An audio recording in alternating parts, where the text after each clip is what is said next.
In this video, we're going to use what we've learned about derivatives of inverse trig functions and just apply them in the context of a chain rule. So we have y equals arc cos of x cubed, and we're going to basically find dy by dx in two different ways. One is using implicits, and one is directly using the chain rule, and you'll see we get the same answer. So using implicit, well, the first thing we do is take cos of both sides. So we have cos of y is equal to x cubed. And now I can differentiate. So the derivative of cos y is minus sine y dy by dx. Derivative of x cubed is 3x squared.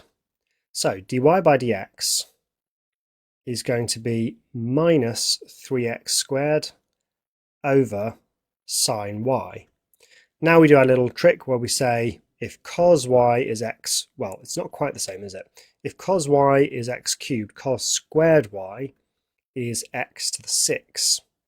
And that means that sine squared y is 1 minus x to the 6, and therefore sine y is the square root of that, the positive square root. Whenever we do these inverse trig things, we're always taking the positive square root.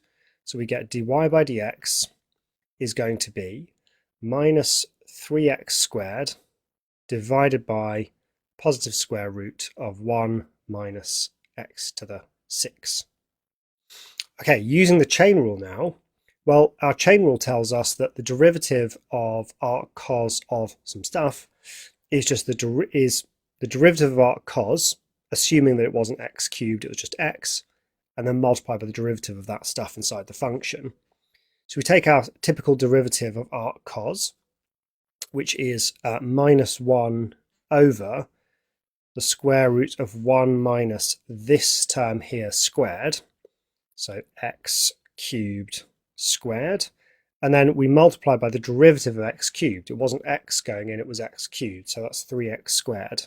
Evaluate all of that and we get exactly the same as what we had above, minus 3x squared over root 1 minus x to the 6. So it's really up to you which way you use. If a question doesn't really state which way to use, typically I just use the chain rule because it's faster. Okay, how about this? Y equals arc tan of x cubed. Find the equation of the tangent. Okay, so we need the value of the derivative when x equals 1. So let's just use the chain rule.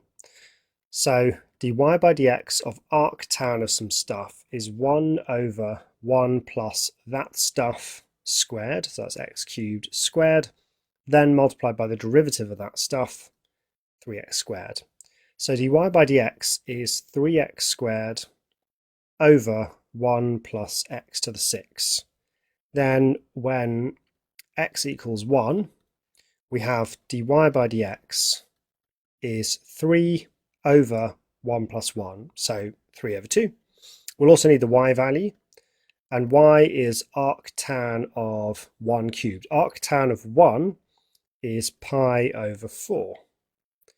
And now we're just finding the tangent. So y minus the y value is the gradient times x minus the x value. And well, no instructions on how to leave it, so we can sort of do whatever we like. So 3 over 2x minus 3 over 2 plus pi over 4, and there's the equation of our tangent. So all of the stuff you know, tangents, normal, stationary points, we can do all of that stuff with inverse trig as well.